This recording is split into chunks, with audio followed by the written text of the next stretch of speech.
Bueno, muchas gracias, Anelisa, y es un placer formar parte de este evento organizado por RIGE, Red Ciudadana.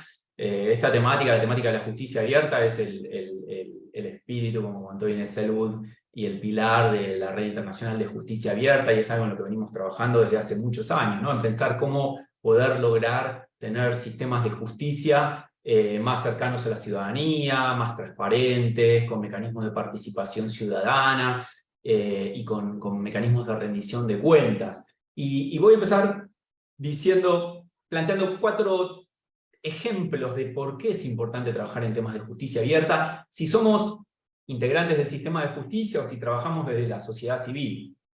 Hoy los sistemas de justicia de la región tienen un serio problema de imagen pública, ¿no? Cuando nosotros miramos las mediciones, las encuestas de opinión, los focus groups en América Latina, con muy contadas excepciones, los sistemas de justicia, las instituciones judiciales, las Cortes Supremas, aparecen entre las instituciones con menos credibilidad pública, ¿no? Con menos aprobación pública por parte de la ciudadanía. Y eso en sí ya es un problema, porque nuestros sistemas de justicia tienen que generar confianza en la población. Entonces, tanto si trabajamos en la justicia, que queremos trabajar en un lugar que tenga buena reputación y credibilidad, como si trabajamos fuera de la justicia y somos usuarios del sistema de justicia, necesitamos solucionar este problema de imagen público. Después, los sistemas de justicia no son ajenos a todo lo que pasa en nuestras democracias, ¿no? En los últimos años estamos viendo inestabilidad política, problemas derivados de las redes sociales, las fake news y cómo esto afecta a la calidad del debate público. Y en ese sentido los poderes judiciales también tienen un rol protagónico para tratar de revertir este fenómeno. Después, algo que le atañe mucho más específicamente al Poder Judicial, los poderes judiciales en toda la región están llamados, o se espera de ellos, que tengan un rol muy importante en algunos temas críticos que afectan a la sociedad. Por ejemplo, los grandes hechos de corrupción, por ejemplo, las violaciones a los derechos humanos. Estos temas que son centrales en las agendas de discusión pública, la sociedad, el sistema político espera que los poderes judiciales tengan un rol protagónico y un rol efectivo en estos procesos, ¿no? Y allí los poderes judiciales tienen desafíos. Y por último, tenemos desafíos típicos que tiene el Poder Judicial que están asociados al resto de la administración pública, ¿no? Cómo fortalecer las capacidades de gestión para brindar un mejor servicio a la ciudadanía. Cómo hacer que el sistema de justicia sea más accesible, sea más entendible para el ciudadano, que el ciudadano no se pierda en los laberintos del sistema judicial, que las sentencias no se demoren años, ¿no?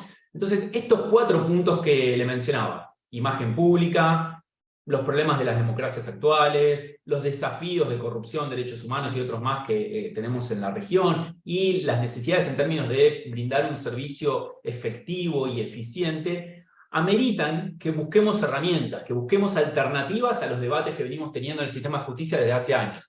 Y el paradigma de justicia abierta nos puede ayudar a abordar estos problemas estructurales y estos problemas crónicos, digamos, con herramientas y abordajes absolutamente innovadores.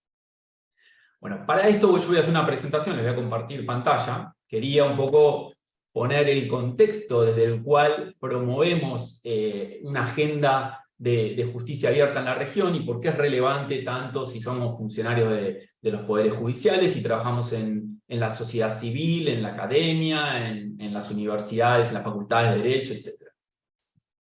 Bueno, vamos a empezar diciendo, algunos de ustedes quizás no están familiarizados con la idea misma de gobierno abierto, no solo de justicia abierta, porque cuando hablamos de justicia abierta estamos hablando de aplicar los principios del gobierno abierto en la justicia. Y más allá de las definiciones técnicas, si tuviéramos que pensar entre nosotros, conversar sobre qué es un gobierno abierto, hay algunos temas, algunas reflexiones que son intuitivas, ¿no? Queremos un gobierno donde los ciudadanos sean protagonistas.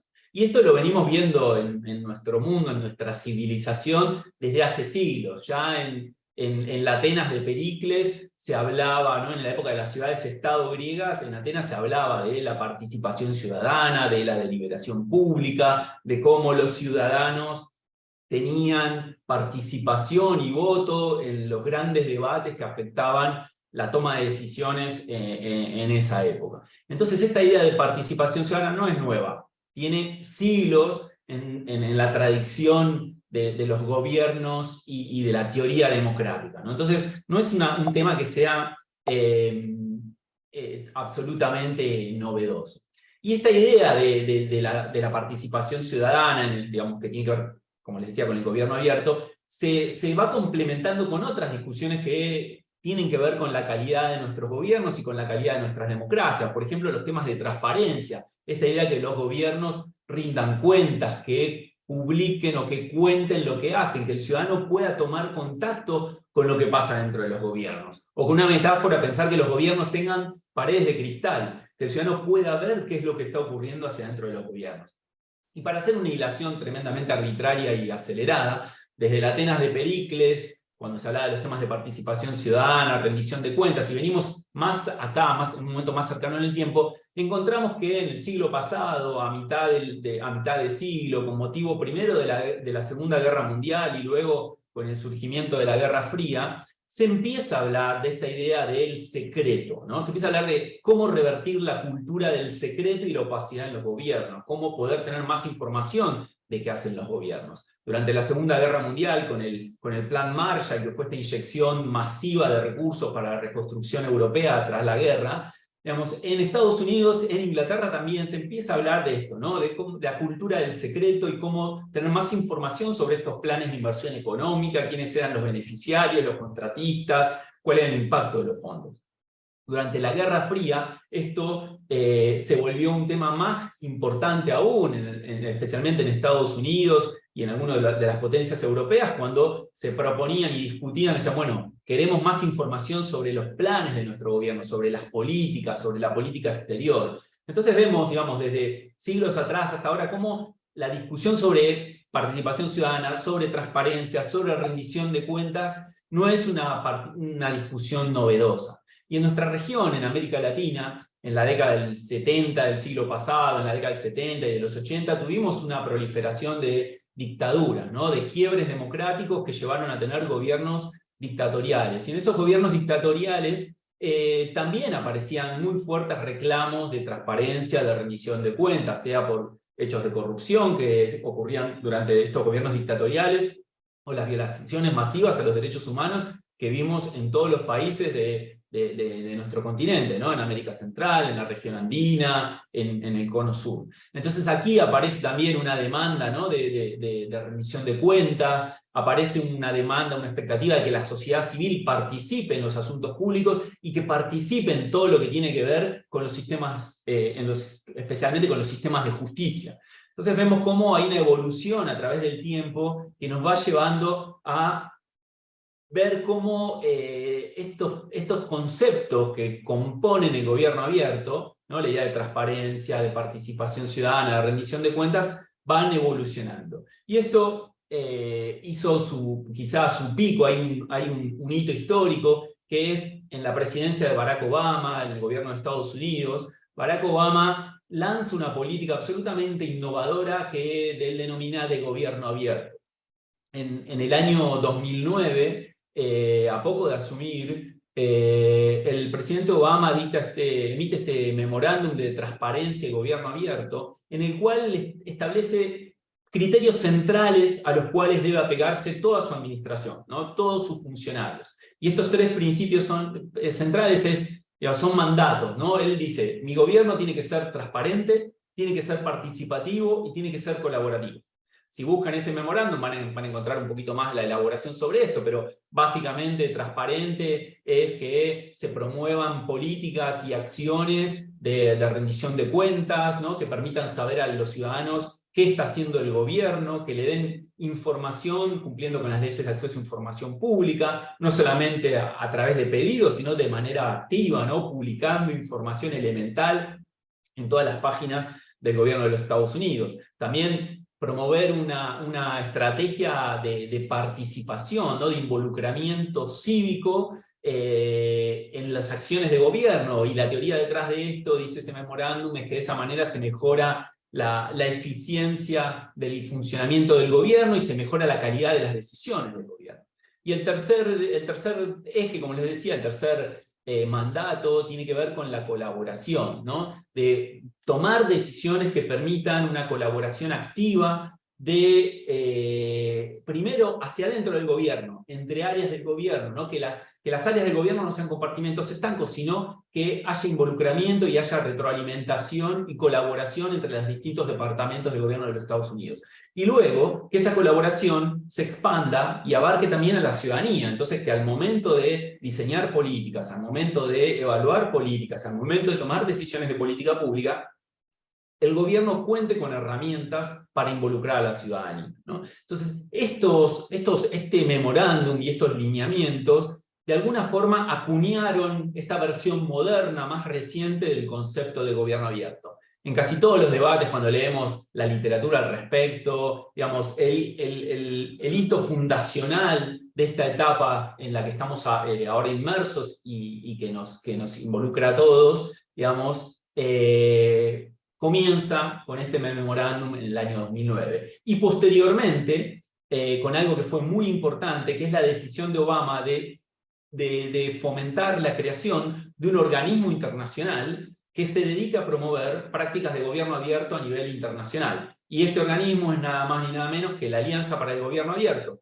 que fue creada en 2011 con menos de una docena de países, entre los que estaba, bueno, era con el liderazgo de Estados Unidos, también con la participación de Inglaterra, el primer ministro Tony Blair, con la participación del gobierno de Brasil, entonces a cargo de Dilma Rousseff. Este pequeño grupo de países pusieron en marcha este organismo que tiene como misión fundamental promover prácticas de gobierno abierto en todos los países del mundo. No le voy a dedicar mucho tiempo a esto. Ahora después les podemos compartir en el chat el enlace a la página oficial de la Alianza para el Gobierno Abierto. Recomiendo que si no la conocen, que accedan a ella, que la naveguen. Hay mucha información, hay muchos ejemplos de cómo promover gobierno abierto en todos los niveles de gobierno.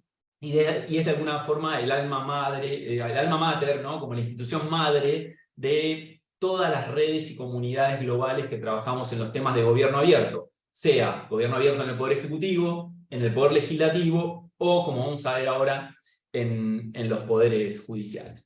Pero entonces, bueno, para resumir, les dejo esta imagen digamos, de qué es el gobierno abierto. Estos tres pilares o estos tres círculos concéntricos en esta infografía, donde la transparencia, la participación y la colaboración dan forma a este nuevo paradigma, que puede ser, lo podemos ver como un paradigma de gestión pública, lo podemos ver como un concepto de filosofía política, lo podemos ver hasta como un elemento caracterizador de una democracia, ¿no? Lo podemos ver como un elemento en términos de un elemento conceptual en términos de teoría democrática, ¿no? Entonces en este gráfico pueden ver, bueno, en transparencia hablamos de datos abiertos, hablamos de leyes de acceso a información pública, de políticas de rendición de cuenta, políticas de ética, de integridad.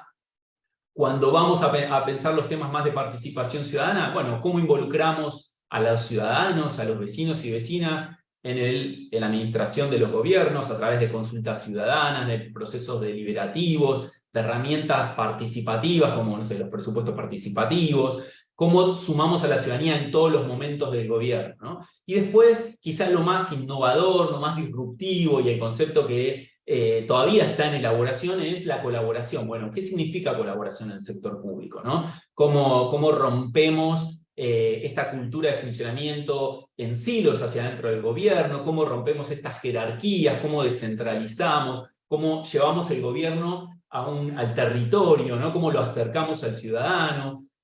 ¿Cómo fomentamos espacios colaborativos entre gobiernos, sociedad civil y academia? Bueno, este es el concepto de gobierno abierto. Y este concepto, que con esta historia que les contaba, tuvo su inicio y su explosión quizá de manera preponderante en el Poder Ejecutivo, gradualmente esta discusión fue llegando a los sistemas de justicia. Y esto es lo que nos convoca en el día de hoy. Entonces lo que vamos a ver a continuación es básicamente ¿qué es la justicia abierta? Bueno, es extrapolar estos tres conceptos básicos de gobierno abierto, participación, colaboración, transparencia, al funcionamiento y al gobierno de los sistemas judiciales, ¿no? Y dos comentarios muy cortitos. Primero, es una agenda de muy larga data en la región, porque si bien el término gobierno abierto o justicia abierta se acuñó, como les decía, en 2009 con el memorándum de Obama y después con la creación de la Alianza para el Gobierno Abierto, lo cierto es que en la región, tanto la sociedad civil como los académicos, como los reformistas de los sistemas de justicia, vienen promoviendo este tipo de reformas desde mucho antes, desde mediados de los 80, ¿no? Desde esa época ya se vienen impulsando reformas de acceso a información pública, de transparencia, de rendición de cuentas, de ética e integridad en el Poder Judicial. Entonces, esta agenda tiene una etapa, una primera generación de reformas y una segunda generación que es más actual, que es lo que estamos viviendo hoy en día.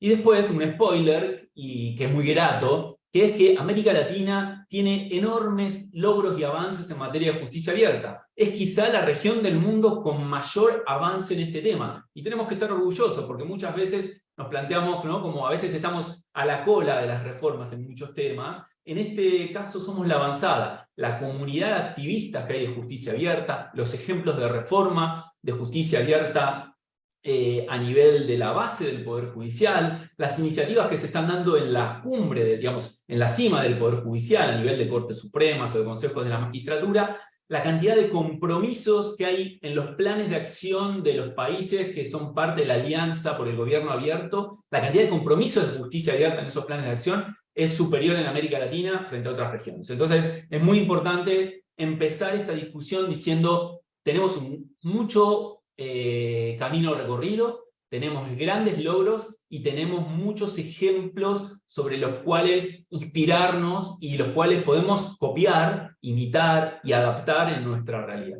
Entonces, así comenzamos ahora la parte más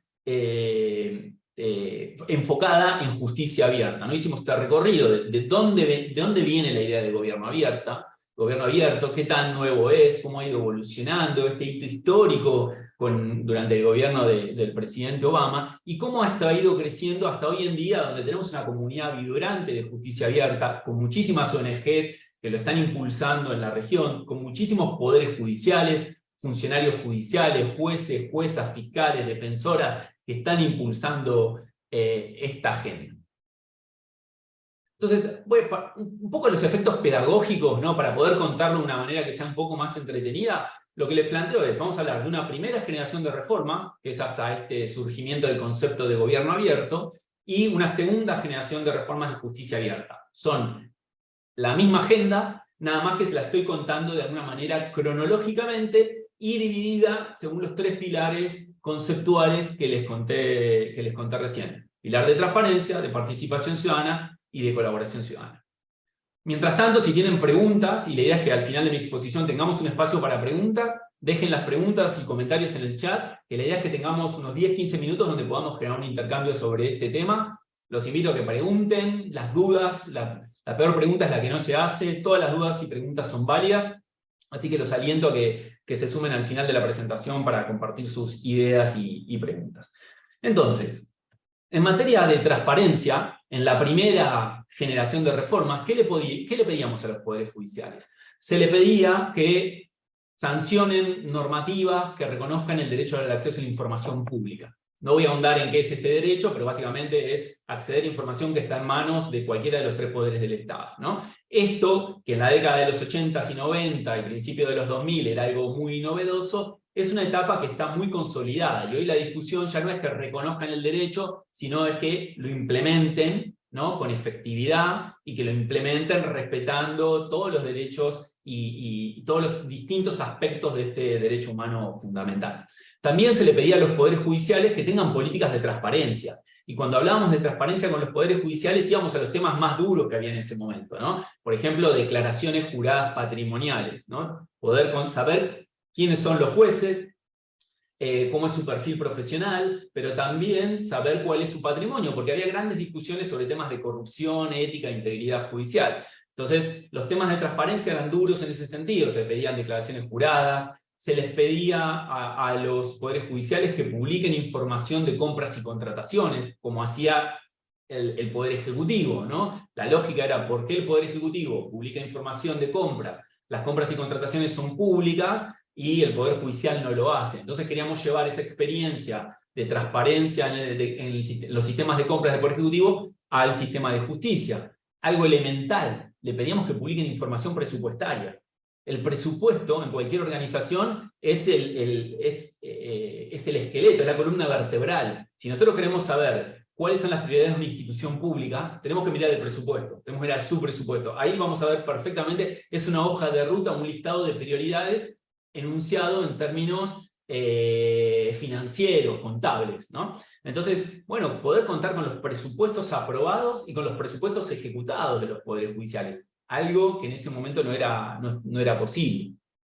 También se le pedía, bueno, información sobre recursos humanos, nómina de personal, listado de funcionarios, ¿no? Poder tener realmente información integral sobre los aspectos administrativos de los poderes judiciales. Pero también le pedíamos transparencia sobre los aspectos jurisdiccionales. Muchos poderes judiciales no publicaban sentencias, ¿no? No digo sentencias de todos los niveles del Poder Judicial, no publicaban sentencias de Corte Suprema, por ejemplo, o de tribunales constitucionales, lo cual es un elemento central, ¿no? para que la ciudadanía pueda conocer qué hace una Corte Suprema, cuáles son sus decisiones, cuáles son los fundamentos de esas decisiones. Entonces, en términos de transparencia, este era el gran nodo de reformas. También la digitalización, ¿no? En ese momento se hablaba de gobierno electrónico, entonces que se digitalicen documentos que hasta entonces solo estaban en papel y era muy difícil conseguir. En materia de participación ciudadana, la conversación, la interacción con los poderes judiciales estaba muy restringida a lo que en ese momento era la agenda de participación ciudadana en los poderes ejecutivos, ¿no? Entonces, cuando veíamos qué hacían los poderes judiciales, encontramos algunos ejemplos interesantes. Algunos poderes judiciales, por ejemplo, llevaban a cabo visitas o consultas en el territorio, ¿no? Miembros de la Corte Suprema que visitaban escuelas, ¿no? Y tomaban contacto con los estudiantes o tomaban contacto con la comunidad en alguna organización, no sé, del gobierno local. Entonces eran participación ciudadana más orientada a escuchar a la ciudadanía, ¿no? Y a contarle logros, avances y prioridades de gestión. En algunos casos se promovía también el uso de encuestas de usuarios, ¿no? Cuando alguien, algo que fue muy común en la década de los 80s y 90 en el sector público, ¿no? Las encuestas a usuarios. Cuando alguien salía de un juzgado, de una corte, de un tribunal, se le hacían 5 o 6 preguntas muy sencillas, ¿no? Digamos, ¿qué tan satisfecho quedó con el servicio que le brindaron? ¿Entendió lo que pasó adentro del tribunal, ¿no? ¿Cómo fue su experiencia con los magistrados, magistradas, con los abogados, con los profesionales legales? Digamos, ese tipo de herramientas que buscaban recoger información de satisfacción del usuario, ¿no? Algo que era una experiencia que se había tomado del sector privado. Y después una agenda muy valiosa, muy promisoria de participación ciudadana que tenía que ver con el uso o con la promoción de las herramientas de los amicus curiae, esta idea de los amigos del tribunal, ¿no? Donde expertos imparciales que no tienen interés en el caso pueden participar en la toma de decisiones del Poder Judicial, proporcionando una mirada técnica e informada sobre la discusión en debate en ese expediente o en ese caso judicial, y el uso de audiencias públicas, ¿no? Que los tribunales, o sea, especialmente las Cortes Supremas y tribunales constitucionales, pudieran realizar audiencias públicas donde escuchaban, donde se ventilaban, como se dice en derecho, los distintos aspectos de una controversia sometida a juicio que había llegado al más alto tribunal. Entonces la idea de poder ver al tribunal en acción, preguntando, respondiendo, ver a los abogados, a las abogadas en acción, ver al público, escuchando a los tribunales. Esto era una forma de participación ciudadana, por supuesto, también era una forma de transparencia, ¿no? Poder ver qué está pasando, qué está pasando dentro del Poder Judicial, poder ver una Corte Suprema en acción. A esto hay que agregarle también, por supuesto, toda esta idea de los juicios por jurados que se promovían en el contexto de las iniciativas de reforma procesal penal que tuvimos en todos los países de América Latina a partir de la década del 80.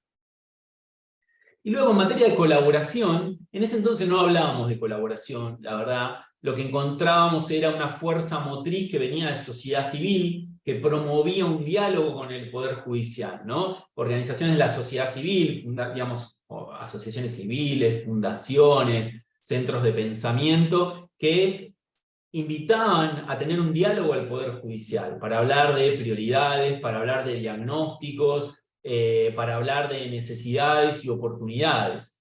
Generalmente no se lograban generar estos espacios, hay algunas experiencias en la región, una muy valiosa e interesante es una que se llama Una Corte para la Democracia, que tuvo lugar en Argentina a comienzos de la década del 2000. Hay otros procesos de diálogo, pero están más orientados a temas, a transiciones en algunos países de la región andina y Centroamérica, que tienen que ver con los diálogos por la paz, en aquellos países que hubo un conflicto armado. Pero la verdad es que no encontramos mecanismos o ejemplos muy concretos de colaboración. Sí encontramos algunos esfuerzos de los poderes judiciales que empiezan a tratar de mejorar sus políticas de comunicación y sus políticas de vínculo con la ciudadanía, generalmente a través de oficinas ubicadas a nivel de Corte Suprema, oficinas que tenían como objetivo generar canales de comunicación en el sentido literal, ¿no? Podía ser a través de los portales, de las páginas web, empezaron a haber algunas iniciativas a través de YouTube, ya esto más cercano en el tiempo, tener portales específicos sobre información de justicia, algo que antes a lo mejor encontramos unas páginas web que respondían al organigrama del Poder Judicial, donde estaba, por ejemplo, había una sección dedicada a la Corte Suprema, con quiénes eran sus integrantes, cómo estaban divididos, etc. Y no mucho más que eso. Ahora empieza a aparecer, entre la década del 90 y los 2000, sitios donde el Poder Judicial se propone contar mucho más y proveer más información. Bueno, esto es lo que trabajamos o lo que se veía hasta mediados de la década del 2000.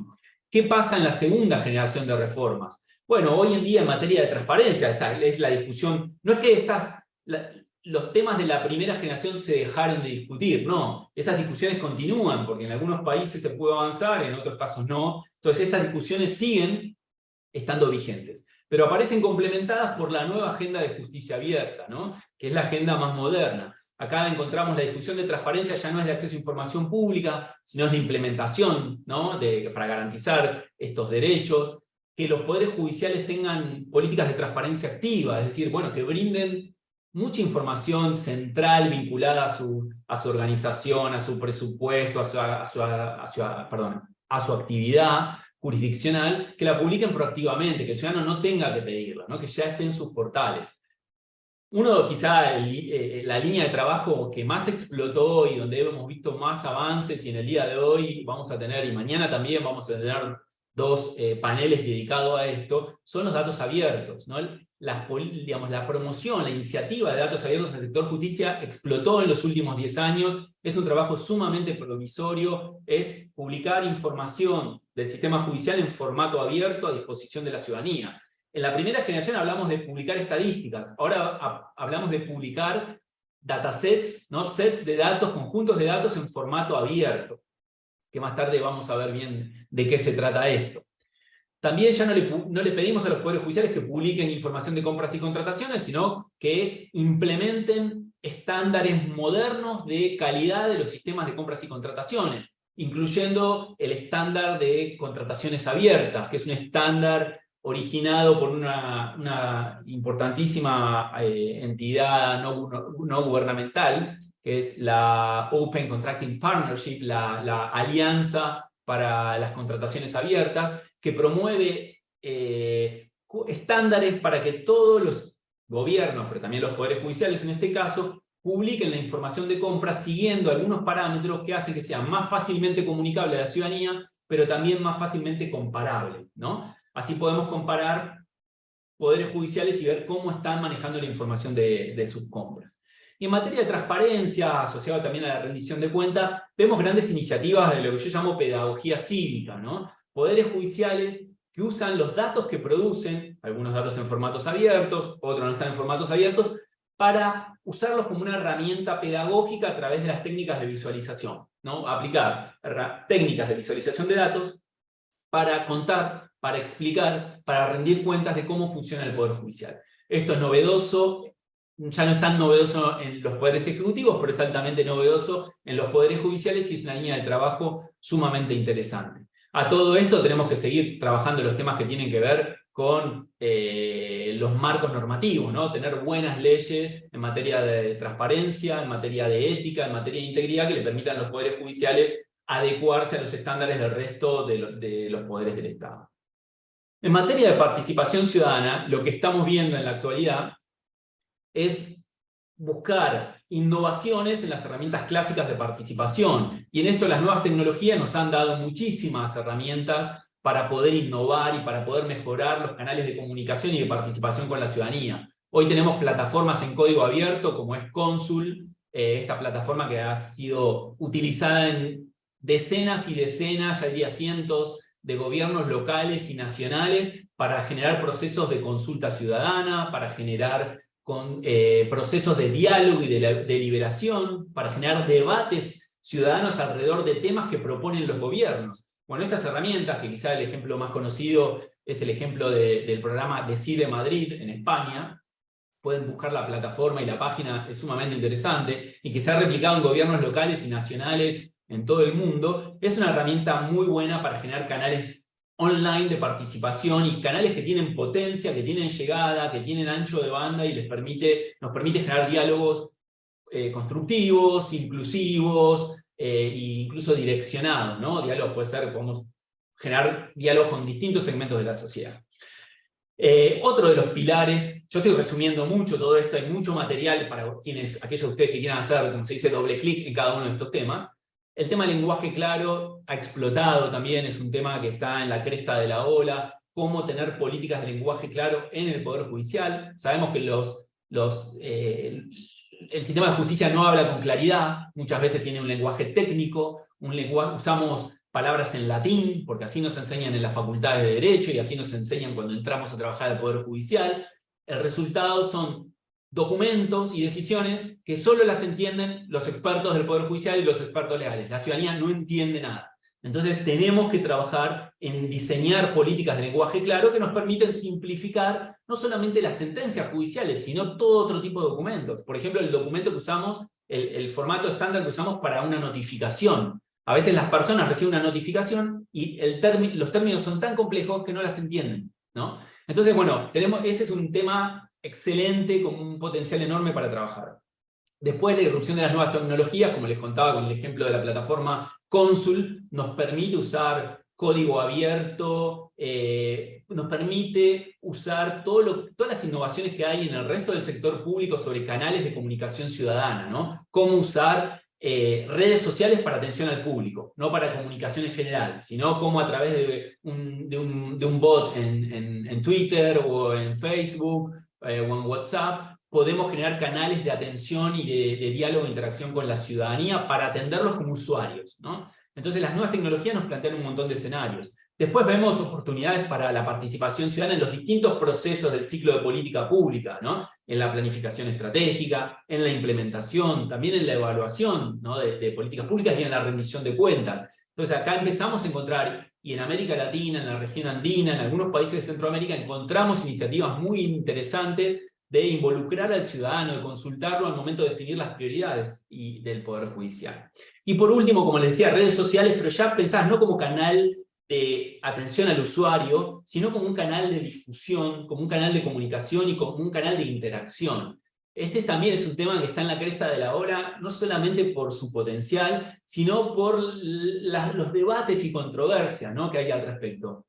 Debe haber una política de uso de redes sociales aprobada y diseñada desde la Corte Suprema o del máximo ámbito de gobierno del Poder Judicial y que esa política sea aplicada de manera homogénea y uniforme por todos los actores y efectores del sistema de justicia, o, como creo yo en mi caso, los actores del sistema judicial deberían tener libertad para usar estas redes sociales porque es una forma de comunicar de manera ajustada a las necesidades a efectos de comunicar a los juzgados, a los tribunales con los ciudadanos, ¿no? No es lo mismo un tribunal que funciona en la zona suburbana, que el que funciona en una gran capital, que el que funciona en la selva, en el llano, en la costa, en la montaña, digamos, en una zona rural. Digamos, las redes sociales pueden ayudarnos a encontrar digamos, los canales específicos, ¿no? Y los lenguajes específicos para interactuar con el ciudadano, algo que es central para una política de justicia abierta.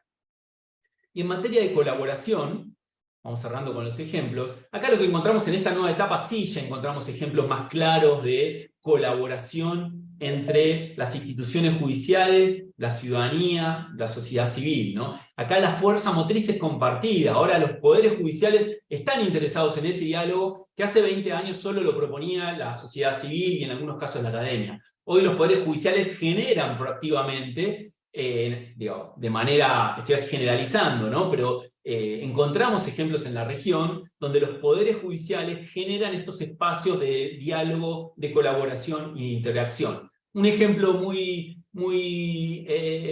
común, digamos, son los laboratorios de innovación y justicia abierta, que los encontramos en distintos países de la región. Hay ejemplos de Argentina, hay ejemplos de República Dominicana. Ya tenemos algún recorrido en este campo y son espacios donde nos encontramos quienes vienen de la sociedad civil, los funcionarios judiciales, expertos, a usar otras herramientas, a usar distintos abordajes metodológicos que ya no son del mundo legal, pueden ser de la sociología, de la tecnología, de la antropología, de la comunicación, para solucionar problemas, ¿no? Problemas de política pública, lo que se conoce en la literatura como problemas públicos. Si quieren conocer más sobre estos temas de problemas públicos, hay un libro muy bueno de Beth Novek, que se llama Cómo solucionar problemas públicos, que es un libro reciente y es excelente porque plantea todos los desafíos que tienen los tomadores de decisiones o los funcionarios cuando tratan de resolver problemas públicos y usa estas herramientas de justicia abierta para abordarlos, ¿no? Después lo que encontramos son espacios de innovación pública que han florecido en los distintos niveles de gobierno de la región, y lentamente los poderes judiciales están empezando a mirar estos programas como una herramienta interesante para solucionar algunos problemas o para empezar a abordar algunos desafíos, ¿no? Tiene que ver con cómo usar herramientas nuevas, herramientas de pensamiento de diseño, metodologías ágiles, para pensar y buscar soluciones para problemas crónicos que tienen los poderes judiciales. También aparecen las GovTech, que son esta parte del sector privado de las tecnologías que está orientado a pensar soluciones tecnológicas a problemas específicos del Poder Judicial. Hay un diálogo promisorio en términos de colaboración, y después están apareciendo redes que trabajan temas de justicia abierta. La Red Internacional de Justicia Abierta, de la que formamos parte, RIJA, es uno de estos ejemplos, pero se está empezando a gestar en la región este tipo de iniciativas. Y estas iniciativas son importantísimas en términos de fomentar la colaboración, fomentar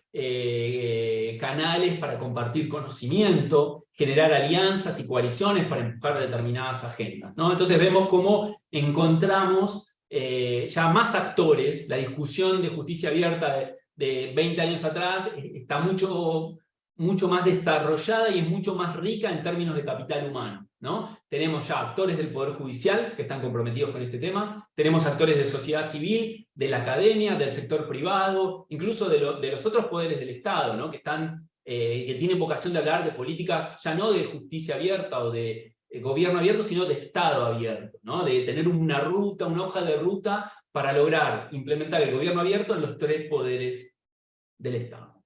Voy a tomar un sorbo de agua y a respirar, permiso. Entonces, bien, esta es una radiografía muy sucinta, muy compacta, de hacia dónde va la discusión actual de justicia abierta y cómo se conecta con discusiones previas, ¿no? Discusiones que, como bien les dije y les aclaré, no están zanjadas. La primera generación de reformas tiene que ser objeto de trabajo, ¿no? Y tiene que ser complementada por toda esta nueva agenda que está emergiendo y que vemos en la región. Por último, para ir cerrando, no sé, muchos de ustedes, me gustaría si me cuentan en el chat si qué formación tienen y dónde trabajan. No sé si en este evento tenemos mayoría de personal de los sistemas de justicia, si son abogados, abogadas, o hay activistas de sociedad civil, o hay profesionales del derecho, académicos, académicas. Pero quienes trabajamos en el Poder Judicial en algún momento, quienes somos abogados o tenemos una formación legal, tendemos a pensar estos temas desde un punto de vista muy legal. No lo vemos como una política pública, ¿no? Una política pública requiere definir una estrategia, requiere definir un presupuesto, requiere definir un responsable, requiere definir una hoja de ruta, un plan de acción, ¿no? Una planificación, y al final del día requiere una medición, una evaluación de la gestión y al final del proceso una evaluación. Pero en el mundo de la justicia no pensamos así estos temas, y eso es un error, eso es quedará para otra conversación, pero tenemos que tener una mirada pública, ¿no? de estas políticas. Pero, reconociendo que eso es difícil, me parece muy importante, me parece más fácil, ponernos en alerta de que todos estos temas no es una agenda que es absolutamente novedosa, que empezó recientemente y que los poderes judiciales no están atentos a ella. Ya hay a nivel regional en América Latina y a nivel internacional cuerpos normativos, ¿no? Tratados, convenciones, directrices, estándares, que ya le dicen al Poder Judicial que hay que avanzar hacia la justicia abierta. Y en algunos casos no es que le dicen al Poder Judicial, es el propio Poder Judicial diciéndose a sí mismo que hay que avanzar hacia una justicia abierta. Entonces, como ven aquí, les pongo algunos ejemplos, hay más, pero la Cumbre Judicial Iberoamericana, que es la máxima autoridad a nivel continental, ¿no? sobre temas de justicia, es la Cumbre Judicial, para los que no lo saben, reúne a todas las Cortes Supremas de los países de América Latina, España, Portugal y Andorra, ¿no? Por eso es iberoamericana. Allí están todos los máximos tribunales y allí se trabajan de distinta manera, pero hay lo que se llaman grupos de trabajo y hay lo que ellos denominan productos axiológicos, que son documentos que establecen principios, directrices y estándares que este club, este grupo digamos, que reúne a la comandancia, por decirlo de alguna manera, de nuestros poderes judiciales, le exige, porque no es solamente la recomienda, le exige a sus propios sistemas judiciales que avancen con estas reformas. Entonces, algo importantísimo para mostrar es que, por ejemplo, la Cumbre tiene un documento sobre recomendaciones en materia de transparencia, rendición de cuentas e integridad. Si lo buscan en ese documento, también hay lineamientos de participación ciudadana. Entonces, ya hay estándares que fijan los propios poderes judiciales para su propio funcionamiento en materia de políticas de justicia abierta. Además, la Cumbre tiene un grupo de trabajo sobre justicia abierta con distintos niveles de avance y con documentos que van publicando periódicamente en la página de la Cumbre. Después, la Organización de las Naciones Unidas, ¿no? La entidad más importante en términos de gobernanza de nuestro sistema internacional de instituciones públicas, tiene una convención específica para la lucha contra la corrupción, que tiene un montón de información, un montón de material dedicado para los temas que nos interesan, en términos de transparencia, en términos de ética, en términos de integridad. E incluso tiene algo interesantísimo, tiene unas directrices para el uso de redes sociales por parte de los jueces. Son directrices no obligatorias, pero tienen recomendaciones que al menos nos sirven para ver cómo en el mundo internacional ya se está encaminando esta discusión. Esta discusión, por decirlo de alguna manera, no es optativa, ya está ocurriendo, está sucediendo, nos afecta y tenemos que ver cómo aprovecharla. Cómo aprovecharla para solucionar los problemas que conté al inicio, ¿no? Estos déficits de imagen pública, de eficiencia, estas expectativas que hay sobre los poderes judiciales en términos de su rol institucional y su desempeño en el sistema democrático. Y para ir a un tema más regional, la Organización de los Estados Americanos, que es la organización política más importante de nuestra región, tiene, por ejemplo, un código iberoamericano de ética judicial. Estos temas de ética judicial son, por supuesto, yo no los mencioné antes, pero son un elemento integrador de las políticas de transparencia según el concepto de gobierno abierto. Entonces ya tenemos documentos. Y además la OEA tiene una ley modelo de acceso a información pública que establece cómo los estados tienen que implementar sus leyes y tienen que reglamentarlas y tienen que asegurar que se conviertan en políticas que garanticen el derecho de los ciudadanos a acceder, a peticionar y a recibir información del Estado. Entonces, para aquellos de nosotros que venimos con esta formación más legal, ¿no? Que nos gusta mirar, bueno, a ver, ¿está en la ley o no está? Quiero decirles que está, porque además nuestras constituciones, que en América Latina son muy similares, tienen principios constitucionales que hablan de la participación ciudadana, esencialmente de la publicidad de los actos de gobierno, ¿no? Entonces, podemos encontrar los antecedentes y los fundamentos normativos que tanto nos gusta a aquellos que venimos del mundo del derecho. Pero mi invitación, como les aclaré, es cruzar ese puente, ¿no? Y cruzar hacia una mirada más interdisciplinaria de una política de justicia abierta, tomando también herramientas de otras disciplinas.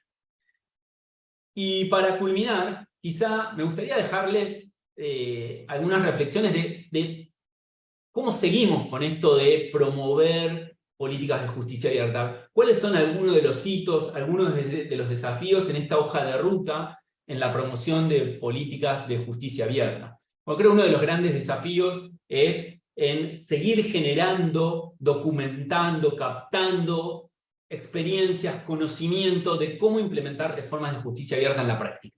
Cuando nosotros hablamos en foros, en conferencias, en espacios internacionales sobre estas iniciativas de justicia abierta, para nuestra sorpresa, los operadores de los sistemas de justicia dicen, esto es muy interesante, me interesa, ¿cómo hago para implementar lo que ustedes me están diciendo en mi juzgado, en mi tribunal, en mi corte? Y ahí es donde todavía tenemos una pequeña brecha, porque si bien hemos logrado generar y documentar experiencias para que puedan ser utilizadas para replicar esas experiencias en otros países, en otros tribunales, todavía nos falta mejorar ese ejercicio, mejorar el acervo de conocimientos y de experiencias, y mejorar las metodologías para garantizar su replicabilidad y para poder transferir ese know-how desde un lugar hacia el otro.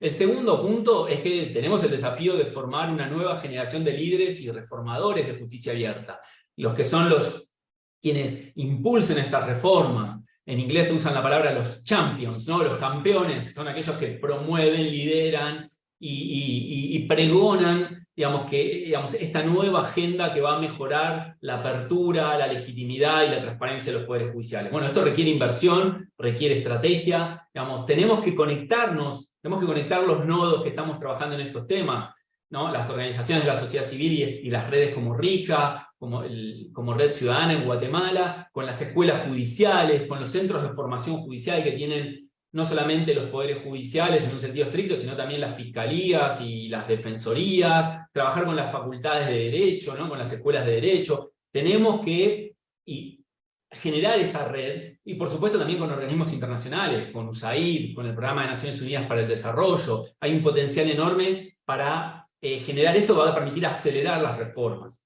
El tercero es avanzar con planes o diseños institucionales de justicia abierta en los poderes judiciales, ¿no? Nosotros lo que vemos hoy en día es que hay poderes judiciales donde encontramos líderes a nivel de Corte Suprema o de consejos de la Judicatura o de tribunales constitucionales que impulsan estas temáticas, pero no encontramos ese interés reflejado en el organigrama. Bueno, tiene que haber, tenemos que avanzar hacia la institucionalización de los planes de justicia abierta. Tiene que haber un responsable en el organigrama, tiene que haber ese cuadradito, ese casillero o ese raviol, como le decimos en Argentina, donde esté el responsable de diseñar e implementar estas políticas. Tiene que haber un presupuesto, tiene que haber un plan, ¿no? Tiene que haber metas, tiene que haber objetivos, tiene que haber indicadores. Entonces tenemos que trabajar para que los poderes judiciales lentamente, no es un tema tanto presupuestario, sino como de vocación y de iniciativa, ¿no? Entonces tenemos que ver cómo los poderes judiciales avanzan en ese sentido. Y cuarto, tenemos que seguir potenciando la colaboración y las sinergias, ¿no? Espacios como donde vamos, en este evento, estos 2 días, vamos a tener expositores de distintas partes de América Latina compartiendo sus experiencias, de América Latina y de Europa. Vamos a tener gente de la OCDE haciendo presentaciones, vamos a tener colegas de todas partes de América Latina. Bueno, ¿cómo encontramos estos espacios virtuales, estos espacios presenciales? ¿Qué plataformas y herramientas tecnológicas podemos generar para potenciar estas sinergias? ¿Y cómo podemos tener una agenda priorizada de reformas? Creo que es momento de este trabajo entre las redes, la sociedad civil, las instituciones de desarrollo internacional y las agencias de cooperación, decir, bueno, definamos prioridades. ¿Dónde nos vamos a enfocar? A veces cuando nos enfocamos en todo, no tenemos impacto en nada, ¿no? Entonces, bueno, quizás es momento de pensar, ¿estamos en condiciones de definir prioridades estratégicas? Yo creo que sí.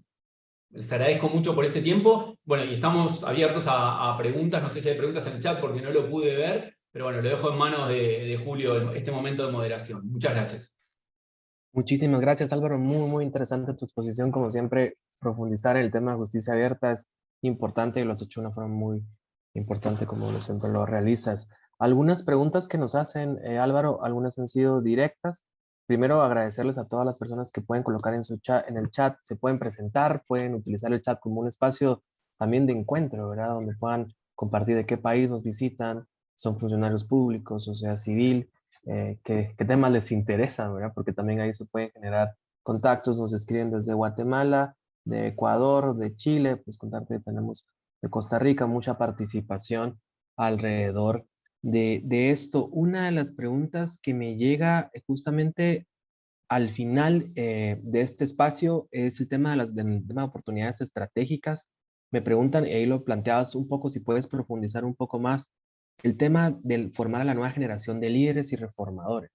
Me preguntan cómo formar a nuevos funcionarios públicos del sector justicia cuando tradicionalmente han sido muy conservadores y estos temas a veces chocan o no son muy bien recibidos. Una pregunta desde la experiencia del sector justicia.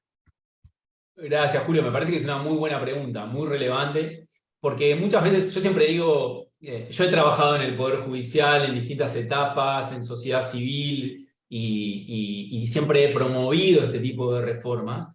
Y siempre digo que estas reformas son contraculturales en el Poder Judicial, ¿no? No son las reformas que uno encuentra en los principales foros y espacios de debate que tienen los tribunales, los funcionarios judiciales o los ministerios de justicia, ¿no? Entonces, nosotros tenemos que lograr que dejen de ser contraculturales. Tenemos que empujar estas discusiones y estas decisiones para lograr que los poderes judiciales empiecen a tener políticas, y al tener políticas de justicia abierta ya empezamos a cambiar digamos, la tendencia, ¿no? Empieza a dejar de ser contracultural y empieza a estar más en la avenida principal de las reformas, ¿no? Entonces, algo que tenemos que hacer es eso. Lo que estamos viendo en la región muchas veces es que como los poderes judiciales no avanzan en términos institucionales, los funcionarios, funcionarias, jueces, juezas, defensores, fiscales, empiezan a implementar sus propias iniciativas de justicia abierta sin ningún tipo de contacto o supervisión con las autoridades judiciales, ¿no? Lo que empezamos a ver es innovación, lo que se llama desde abajo hacia arriba.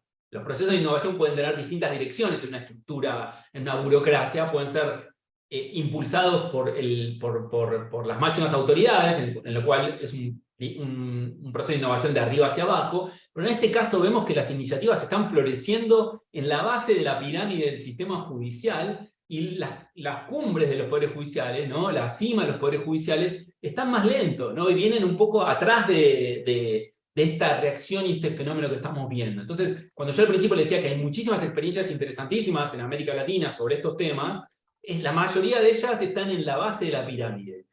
Lo cual es una buena noticia en un sentido doble, no solo porque están ocurriendo, sino que generalmente en la base de la pirámide no hay recursos económicos o financieros como para implementar este tipo de reformas, y estamos viendo reformas con muy pocos o escasos recursos, ¿no? Entonces, ¿cómo se usa la innovación, la creatividad y las herramientas que ya se tienen para fomentar la innovación en términos de justicia abierta?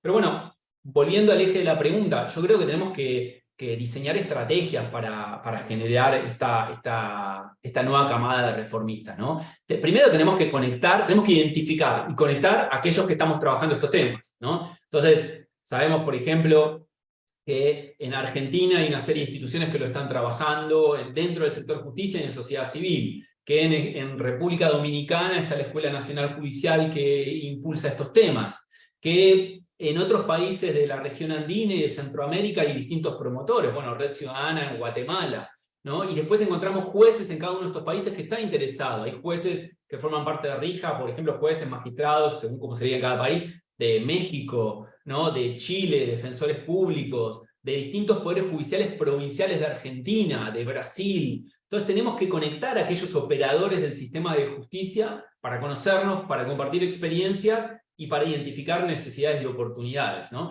Y a veces reunirnos no es fácil, lo podemos promover desde redes regionales como RIJA, pero también lo pueden promover instituciones como las agencias de cooperación para el desarrollo, ¿no?, de los distintos países que trabajan en América Latina, o espacios como el Centro de Estudios de Justicia para las Américas, o el Programa de Naciones Unidas para el Desarrollo, ¿no?, que pueden servir de anfitriones, ¿no?, que pueden proveer ese espacio de confianza donde todos vamos y podemos hablar con honestidad y off the record, por decirlo de alguna manera, para compartir nuestras preocupaciones y poder compartir ideas y oportunidades para diseñar estas estrategias. Entonces necesitamos una mesa de trabajo, un ámbito de trabajo, necesitamos algunos recursos, necesitamos definir una estrategia, y necesitamos que los poderes judiciales empiecen a ocupar más de este tema, desde sus espacios de formación o desde los espacios regionales que hay de formación judicial, como la Red Iberoamericana de Escuelas Judiciales, ¿no? Entonces, creo que esos son algunos ejemplos. Creo que las facultades de Derecho, las escuelas de Derecho también tienen un rol importante en este tema. Hay que incluir estos temas de justicia abierta en la currícula de alguna manera, en el grado, en el posgrado, en los cursos de especialización, de actualización, para de esta forma ir generando agenda gradualmente.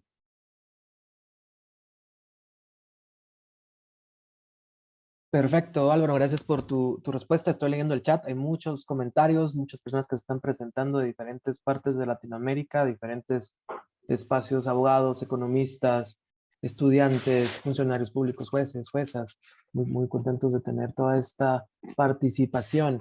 Vamos a leer algunas de las preguntas. Una pregunta que me hacen a mí llegar es, ¿cómo me puedo sumar a RIJA?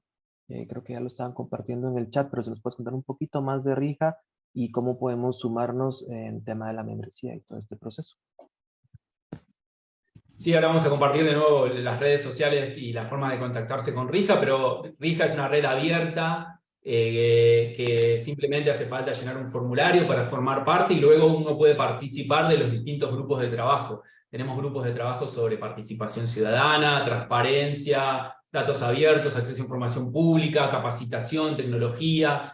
Estamos por lanzar un grupo sobre justicia ambiental abierta. Entonces, es un ámbito donde uno va buscando su propio espacio, donde encuentra coincidencias con sus intereses profesionales, y ahí se generan espacios para intercambiar información, experiencias, se organizan eventos virtuales, eventos presenciales, generamos documentos de trabajo. Si entran a la página de nuestra red, van a encontrar algunos documentos, un libro que publicamos hace un año, creo ya, con experiencias de buenas prácticas de justicia abierta de toda América Latina y de otras partes del mundo también, un libro que ha tenido mucho éxito, que es un poco como la obra pionera en materia de justicia abierta en América Latina y el Caribe. Así que bueno, pueden sumarse a RIJA de cualquiera de estos espacios, y ahí yo también estuve mirando el chat, Julio, y me resulta muy grato ver que hay gente de distintas regiones de América Latina y también mucha gente que trabaja en el Poder Judicial, que está comprometido con estos temas. Así que bueno, es importante ir sumándolos a todos a estos espacios de encuentro y de discusión. Perfecto, muchas gracias. Ahí en el chat se publicará la información para que se puedan sumar a la Red Internacional de Justicia Abierta, RIJA, y ahí puedan tener más información durante los 2 días. Hoy y mañana estaremos hablando bastante y habrá muchos miembros de RIJA que van a participar en este espacio, que creo que también será muy relevante. Una pregunta también acá nos dice Julio, en relación al tema, mi tocayo Julio, nos pregunta en relación a justicia abierta aplicada en las judicaturas. Con el fin de que se acaben las parcializaciones de algunos jueces, se han generado algunos casos de estudio o ejemplos de cómo la justicia abierta puede facilitar este tipo de la actuación con el tema de los jueces para afectar la imparcialidad, por ejemplo, el análisis de datos abiertos o por ahí algún caso que te parezca interesante. Sí, hay muchos, digamos, este tema de tener sistemas de selección y designación de magistrados que ayuden a generar mejores umbrales de imparcialidad y de independencia en los operadores del sistema judicial, es un tema que se viene trabajando hace muchos años. No lo mencioné, así me viene la pregunta. Ya desde la primera generación de reformas se venía trabajando en que los sistemas de selección y designación de jueces cuenten con mecanismos de participación ciudadana, que estén revestidos de herramientas de transparencia, que podamos saber quiénes son los candidatos a ocupar un alto cargo judicial, cuál es su perfil, poder acceder a su currículum vitae, a su trayectoria profesional, poder lograr que estos candidatos sean evaluados en audiencias públicas, ¿no? Puede ser en el ámbito del Consejo de la Judicatura, puede ser si hay alguna instancia de ratificación legislativa. Por ejemplo, en Argentina el Senado tiene que ratificar la designación de la persona elegida por el Poder Ejecutivo, ¿no? Entonces, bueno, en el Senado hay un ámbito de debate, ¿no? Cuando se trata de funcionarios de alto rango del Poder Judicial, ¿no? Y que la ciudadanía pueda participar de alguna manera, sea presenciando físicamente esas audiencias, o sea online, o que puedan, en algunos casos, algunas prácticas, digamos, donde se puede enviar preguntas para que se le hagan a los candidatos que van a ocupar un cargo en la Corte Suprema sobre sus posiciones sobre temas diversos, ¿no? Que puede ser sobre temas de libertad de expresión, sobre derechos humanos, sobre género, sobre derechos de los grupos vulnerables, ¿no? Entonces, estas herramientas que se usaron tanto, que se promovieron, tuvieron un momento de mucho apogeo en la década del 2000, siguen siendo una necesidad estratégica, sigue habiendo una necesidad para ser más abiertos y participativos los sistemas de selección de jueces, porque la teoría del cambio es que cuanto más abiertos y participativos son, y cuanto más genuinos, ¿no? son esas transparencias y esas herramientas de participación, podemos tener mejores logros en términos de independencia, en términos de parcialidad, ¿no? Hay algunos estudios, son más de la literatura específica, algunos que usan herramientas econométricas para tratar de evaluar el desempeño, la independencia de los jueces, que no las tengo a mano en este momento, pero si nos dejan el mail, quien las quiera se las puedo hacer llegar. Y hay estudios de organizaciones de la sociedad civil que cuentan su experiencia en el monitoreo de estos procesos de selección de jueces, ¿no? Como a lo mejor jueces que al rendir una prueba de antecedentes, un examen, el primer examen salieron entre los 10 primeros, pero luego de pasar por procesos de audiencia y de entrevistas personales empiezan a cambiar drásticamente en el ranking, ¿no? Lo cual puede sugerir algún tipo de injerencia indebida de la política o de intereses específicos. Entonces hay sí algunos estudios de sociedad civil que muestran eso, y hay una serie de documentos que los mencioné, que son los documentos del proyecto Una Corte para la Democracia en Argentina, que hay buenos ejemplos de qué tipos de reformas se pueden proponer para mejorar estos procesos, ¿no? Tanto en instancias del Senado, del Consejo de la Magistratura, o del Poder Ejecutivo, del Ministerio de Justicia, según se trate de cómo funciona el sistema de designación en la práctica y en la realidad de cada país, ¿no? Pero hay experiencias en ese sentido. Así que si nos dejan el correo electrónico, con gusto les comparto algunas después. Perfecto. También en el chat colocaban ya las redes de RIJA, la página web, redjusticiaabierta.org/membresía, y pueden tener más información, y ahí está el correo info@redjusticiaabierta.org. Las redes sociales también nos publican el libro Hacia una agenda global de justicia abierta, experiencias en América Latina. Ahí pueden acceder a esta información. Yo me quedaría con una última pregunta, Álvaro. Muchos comentarios muy interesantes todos y muy... hablabas también en las oportunidades estratégicas, el tema de las sinergias, el tema de las colaboraciones. Acá nos plantean uno de los desafíos que tenemos para implementar justicia abierta es el tema del presupuesto. ¿Cómo podemos generar acciones o cómo podemos fortalecer a los poderes judiciales de Centroamérica? Viene de Centroamérica la pregunta, en el tema presupuestario, ¿verdad? Y pues creo que ahí con el tema de sinergias o alianzas también se podría abordar. Sí, creo que es una buena pregunta.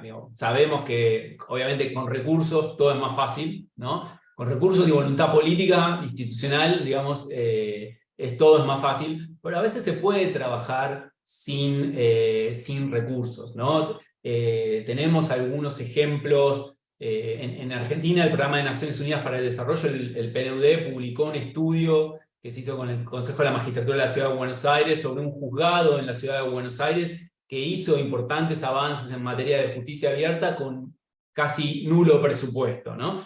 Y son reformas que tienen que ver con apertura de datos, con comunicación, con uso de redes sociales, con tener mirada de género para algunos temas, para asegurar que las audiencias y la actividad del tribunal sea pública. Creo que hay algunos ejemplos interesantes. Yo creo que en participación ciudadana el desafío no es el presupuesto. Yo creo que el desafío ahí es más institucional y de herramientas, ¿no? Saber qué herramientas podemos usar. Creo, vale la pena aclararlo, que participación ciudadana es quizá el ámbito donde los poderes judiciales tienen menos recorrido, ¿no? Donde les cuesta más, donde hay un poquito más de resistencia. Entonces nosotros tenemos que trabajar mucho para mostrar qué herramientas hay de participación ciudadana, y el panel que vamos a tener más tarde en esta conferencia nos va a ayudar a avanzar en ese desafío estratégico que tenemos, pero creo que ahí no es un tema de costos. Y ahí, como les decía muchas veces, en el caso que querramos usar algún software para hacer una consulta pública, el software que les conté, que es este software que se llama Consul, es de código abierto y es gratuito.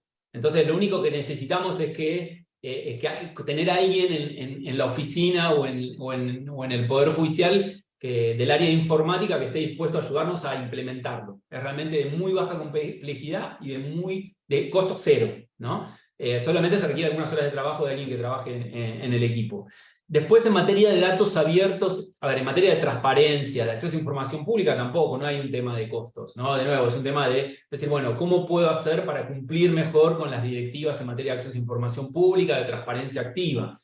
¿Cómo puedo publicar más información proactivamente en la página del Poder Judicial? Ahí no veo un tema de recursos financieros, quizás sí de conocimiento, know-how, ¿no? Pero de nuevo, ahí encontramos espacios, digamos, tenemos la RTA, esta red que funciona en las Américas, RIJA, ¿no? Tiene un grupo de acceso a información pública en la justicia. Los invito a que se sumen, que consulten qué están haciendo los miembros de RIJA en sus respectivos ámbitos de trabajo a nivel local, en cada país, y ahí van a tener muchísimos ejemplos de cómo avanzar.